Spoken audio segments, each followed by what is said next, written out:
Are you thinking of teaching abroad but not sure if you should use a recruiter or not to use a recruiter?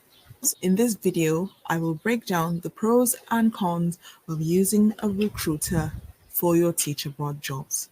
First things first, what does a recruiter do?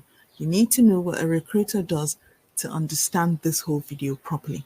Now let's talk about the benefits of a recruiter first. One of the biggest advantages of having a recruiter is expert guidance that they provide.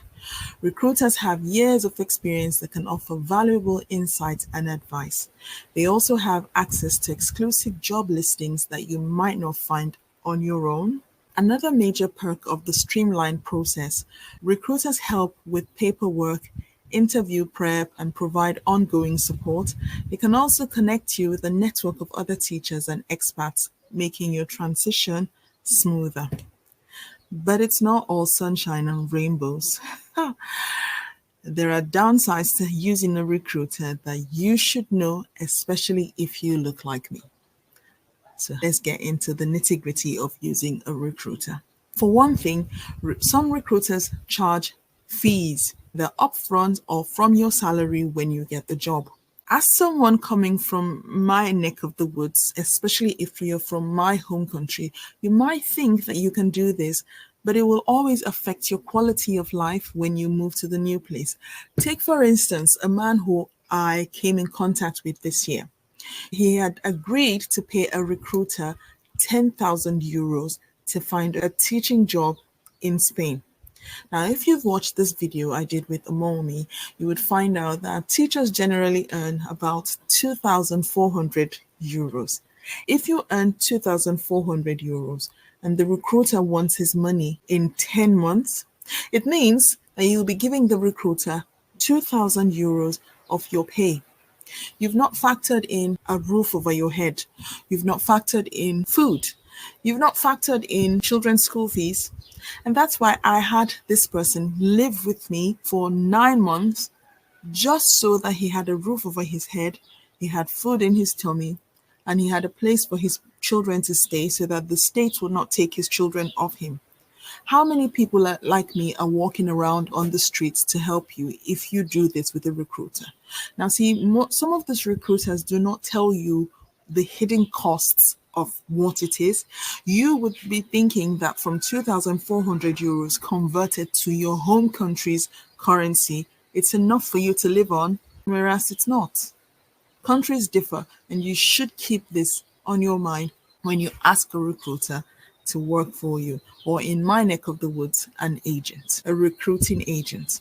So recruiters help you build a network by partnering you, your skills, your expertise, your experience with a school that needs that same kind of experience, which is fine.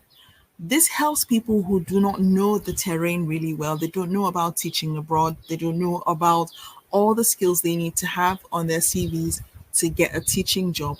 A lot of people think that I'm a recruiter. I'm not a recruiter, and I've tried to say that in many of my videos. I only have a mentoring group where I guide them.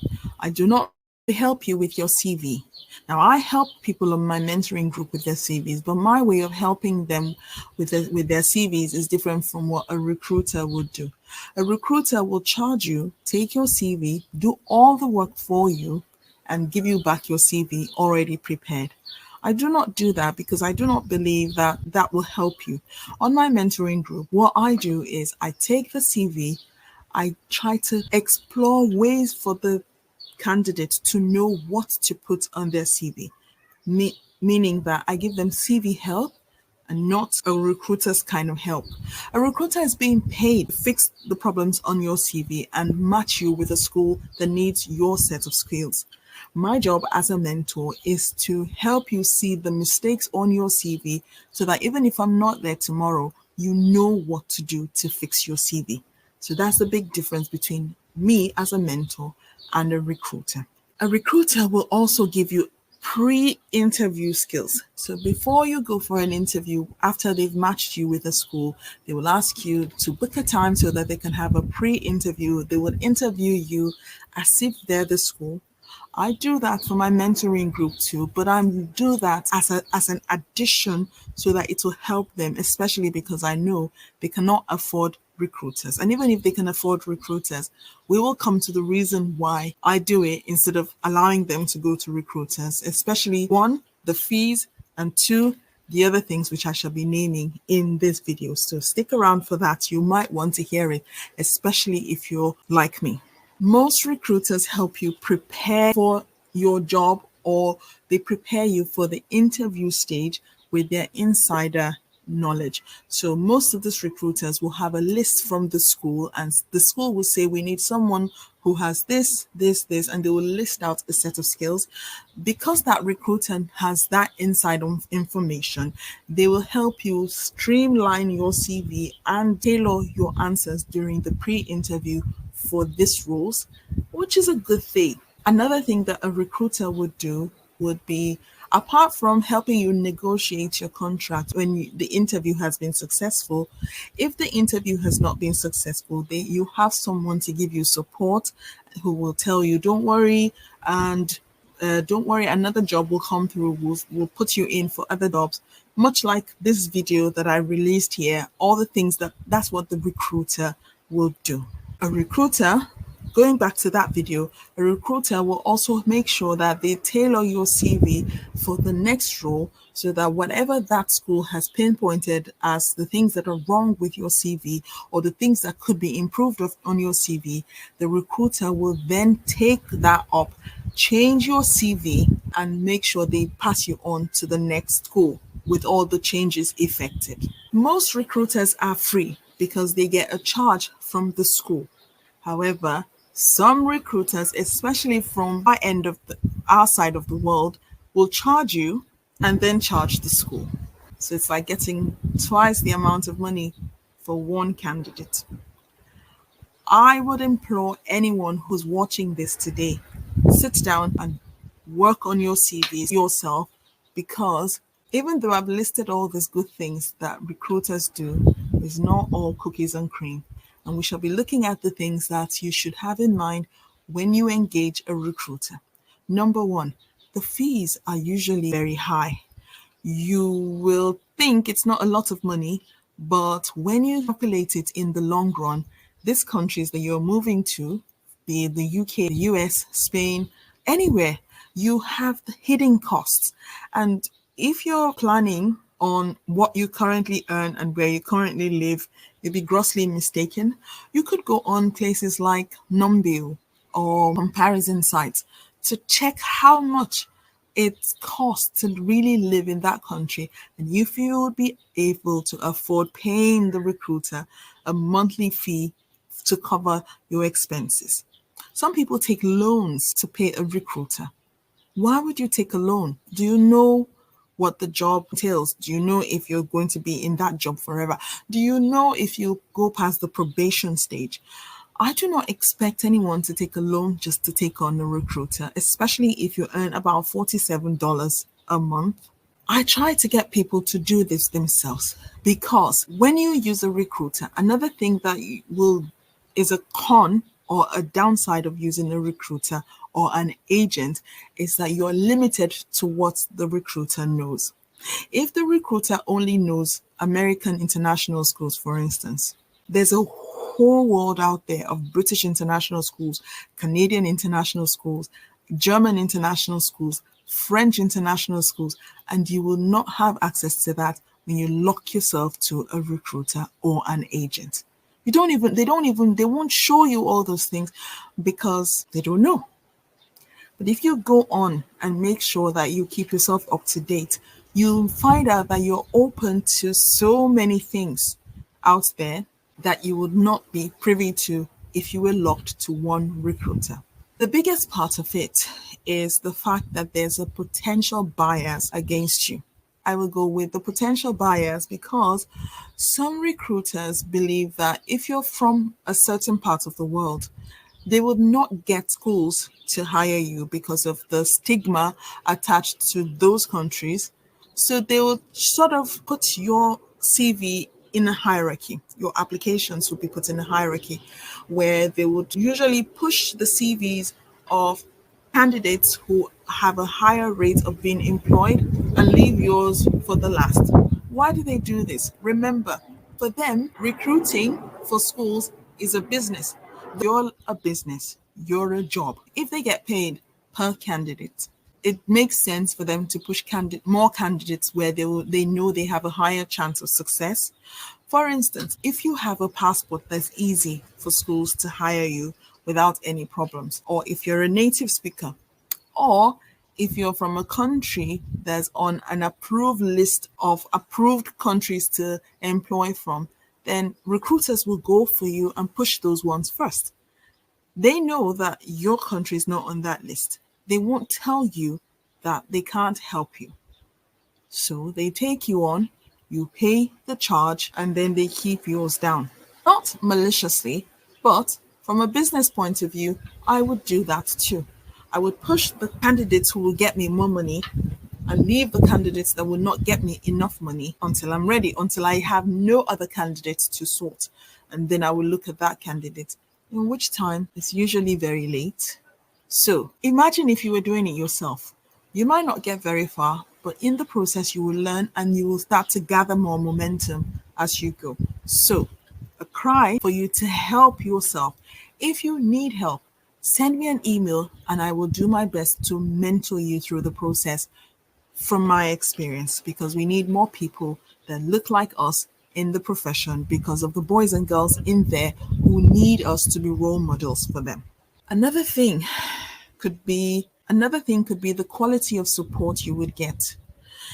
If a recruiter has a lot of candidates, you will not get specialized attention. Unlike if you were doing it yourself and you had 100% attention for yourself, especially when you know it's your thing, it's your baby, it's your dream to teach abroad. You will put a lot of effort into it. But for a recruiter, you're just a number. You're a number on a file. So they will treat you like a number on a file.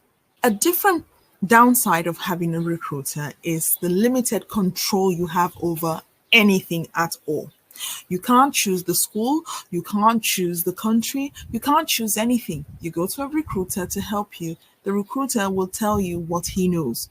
You don't know if the recruiter is primary based and you're secondary based. They will take you on and then start trying to offer you what they have, telling you this is the best thing. I mean, we see it all the time for people who go to the UK to do master's degrees or go to the US to do master's degrees. They want to teach, and instead of going for a teaching license, they go for a master's, an academic qualification that does not help them at all.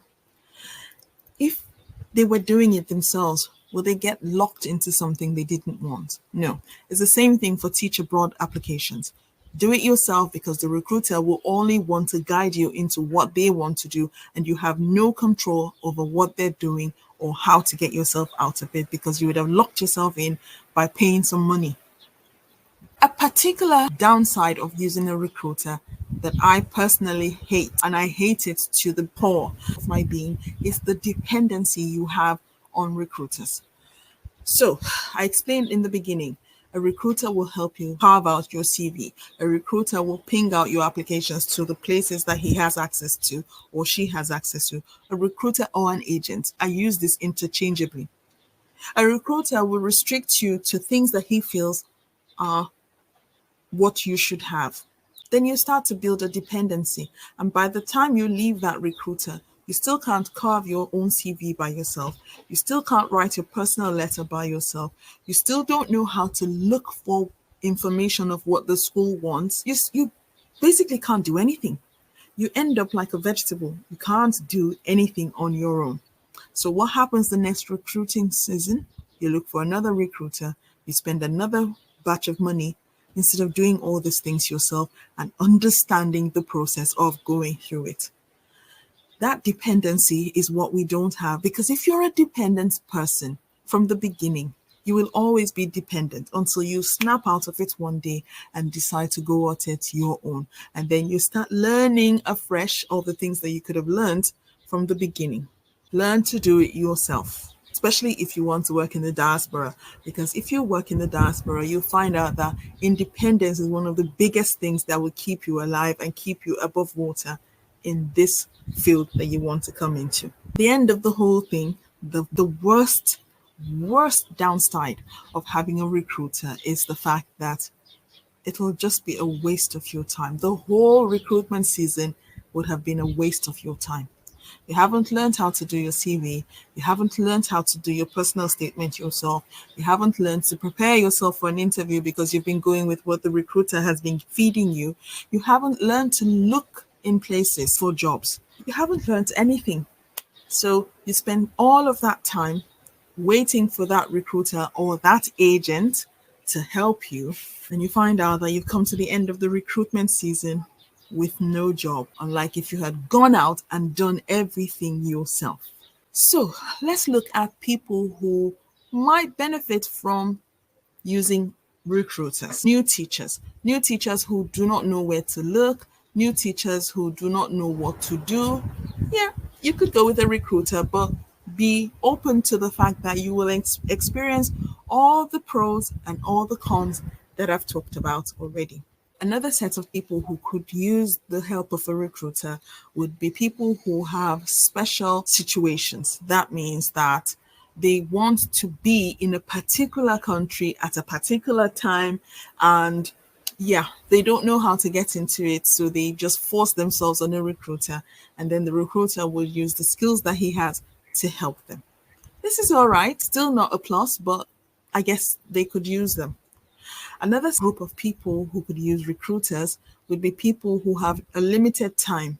For example, we've come to the end of the 2023-2024 recruitment season, and they don't have jobs, but they still want to work in September 2024.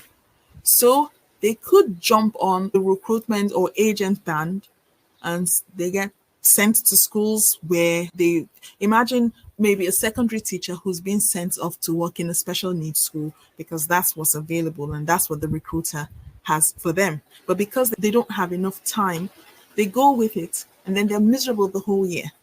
And those kind of miserable teachers are the kind of teachers I do not want to encounter in schools, because those are the ones that will make the staff room negative with their complaining. Those are the ones that will just never see anything good about the school. Those are the ones that will always have problems. And those are the ones that will ruin the children they are teaching for that year, so that the next teacher then has to start the whole process of getting the children ready for learning again the next year. I do not like to work with those teachers, and I do not encourage anyone to be one of those teachers. If you've come to the end of the recruitment year, do not go through an agent or a recruiter. Wait, get yourself ready and prepare for the next recruitment year so that you're the first one ready for the next recruitment year. If you watch this video that I released, I talked about how I couldn't go to Norway because of the time constraints. Instead of forcing myself somewhere else, I stayed back at the school that I was already used to. So I'm not learning anything new. I'm not doing anything out of the ordinary. I'm just there working, and that's it. The next year, by October, I was one of the first ones as soon as the recruitment season opened. As soon as the portal opened for all the jobs to start coming through, I went for the jobs there and I got the same job. So do yourself that favor. Instead of jumping on the bandwagon of a recruiter, just give yourself the grace to then do all the things that you didn't do this recruitment season that made you late, and then you can go on there. So who are those who should not be using recruiters and should be doing it themselves? Experienced teachers should not be using recruiters. You know exactly what your job role entails. You know exactly where to find all the schools. And if you can't find them, watch this video that has all the websites that you should access as a teacher looking to teach abroad. If you have a specific preference, say for instance, you know that you will not under any circumstance work with the early years. I've got teachers who are primary trained teachers, but they will not work anything below year 5 or year 6. Why would you allow a recruiter push you to the early years then? You'll be miserable. So if you're an experienced teacher and you know exactly what you want, please, you have a specific preference, go on your own and sell yourself to the school. If you have budget constraints, for example, you come from a country where the exchange rate of your currency, please do not use recruiters. You're only setting up your future self for a fall. Why spend money that you have not earned yet on a recruiter by taking a loan or going to put yourself into contract situations where you have to then pay money back to the recruiter or agent every month? Please don't do that. If you have money constraints, then you should have sense. Use your sense to help yourself so that you're able to access all these things without putting yourself in debt. Before I leave, I'm going to give you two examples. I have a friend who works in China now. He's Canadian and he was my work bestie for a few years. He went to a different school and I came to a different school. Now, he was finding it difficult to get a school to hire him. I think it was more of a confidence thing. So he went with a recruiter. He had done 4 or 5 interviews through that recruiter before he was finally able to land a job in China. On the flip side, in early days of my career, I went with a recruiter, and what the recruiter told me made me promise myself never to go with a recruiter again. She looked at me and she said to me, "Where are you from?" Sent her my CV. She looked at my CV and then said, "Your name sounds strange. Your name sounds strange. Where are you from?" I told her where I was from. She said, "Can you please send me the biodata page of your passport?" So I sent her the biodata page of my passport. And then she comes up and tells me, "Oh, you're going to have a very hard time getting jobs in the diaspora because of where you are from originally." Yes, this school does not hire Black teachers, and many schools she knows in the diaspora do not hire Black teachers. So I would advise you to go back to your home country to get a job and just be content with that job. I could have listened to her, and if I had listened to her, I would not have been in 9 countries teaching across 6 continents. I would have stayed back in my nice little country and just carried on teaching there. But I did not listen because I'm that kind of person who does not take no for an answer. I made sure I left what she said aside. Remember what I said in this video about not taking things personally. I didn't take it personally. I just saw it as that recruiter alone. And I said, okay. Then I took my CV and I started pinging it to different schools. I was just pinging it to any school. As long as it's a school, I would ping it to them. And that's how I got my first job, my second job, third job, and I have never looked back since then. Till today, I have some recruiters that when I send people to them, I will not name the company, but it's a very big company. It's a worldwide company. One who got the job from a Canadian who has gone to China, but I've sent 2 Ghanaians to her and 3 Nigerians. She didn't tell them what was wrong with their CV. She didn't tell them why she would not take them on. She just ignored them and gave them radio silence from then on. When I asked them if they had heard from her weeks later, they said they had not, but they were still waiting for her. Yeah. I said, stop waiting, get on tests and start applying yourself. I've shown you how to apply. Use those skills to help yourself. Do not wait for someone to dull your shine. I would encourage you to share your teach abroad stories of times when you've tried to encounter an agent, or times when an agent has been kind to you, or times when you've gotten success through an agent, or times when you've not gotten success through an agent. Please leave those comments down below. I always go through the comments, and it'll be nice for people to see the different experiences out there so that we can all share and learn from each other's experiences, just like I have shared mine today.